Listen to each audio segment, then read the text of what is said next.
Bonjour à toutes et à tous, chers fidèles du Corbeau News Centrafrique. Gisèle Moloma est ravie de vous retrouver pour un nouveau point sur l'actualité qui, hélas, ne manque jamais de nous donner des frissons. Je suis accompagnée aujourd'hui de ma brillante collègue Lucie. Bonjour Lucie. Bonjour Gisèle Moloma et bonjour à notre cher public. Alors Lucie, quelles sont les nouvelles aujourd'hui? Qu'est-ce qui fait la une de notre site en ce moment? Gisèle Moloma, c'est encore une histoire d'horreur qui nous parvient de près de la capitale. 3 frères revenant d'un deuil ont été kidnappés puis torturés par des hommes armés non identifiés.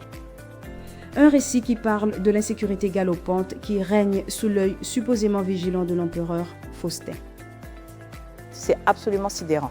L'article nous dit que sur la route reliant Bangui à Boali, près de Bouboui, des hommes armés non identifiés ont kidnappé et torturé ces 3 frères alors qu'ils rentraient de funérailles. Ils n'ont dû leur salut qu'à leur propre courage, réussissant à s'enfuir. C'est dire l'état de la sécurité dans ce pays. Exactement, Gisèle Moloma. Imaginez le tableau, 22 heures en pleine nuit au village Djabarona, à seulement 45 km de Bangui, 45 petits kilomètres de la capitale où le dictateur Faustin Archange Touadéra se pavane.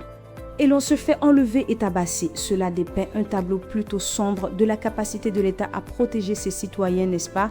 Ces hommes étaient sur une moto après un long voyage depuis Berberati où ils venaient d'enterrer leur père. Le comble de la misère. C'est une épreuve après l'épreuve.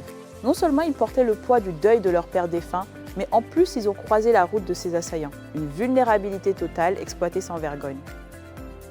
Sans vergogne est le mot juste. Ces hommes armés ont surgi sans prévenir pour les intercepter et immédiatement, ils les ont pris en otage, les privant de toute liberté. Ils leur ont tout pris, leurs effets personnels, leur unique moyen de transport, cette pauvre moto. Et comme si le vol ne suffisait pas, ils les ont frappés avec des crosses de fusils d'assaut AK-47.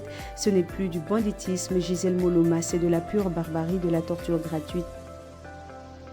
Et pourtant, même sous les coups, même avec les menaces de mort planant sur eux, ces 3 hommes ont trouvé la force de guetter le bon moment.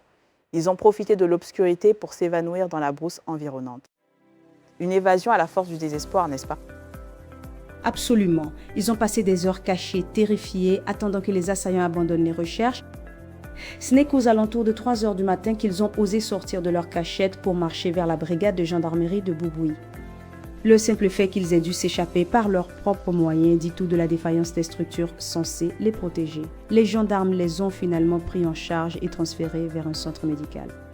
Mais la question demeure, où étaient les forces de l'ordre quand ces crimes se produisaient à quelques encablures de Bangui?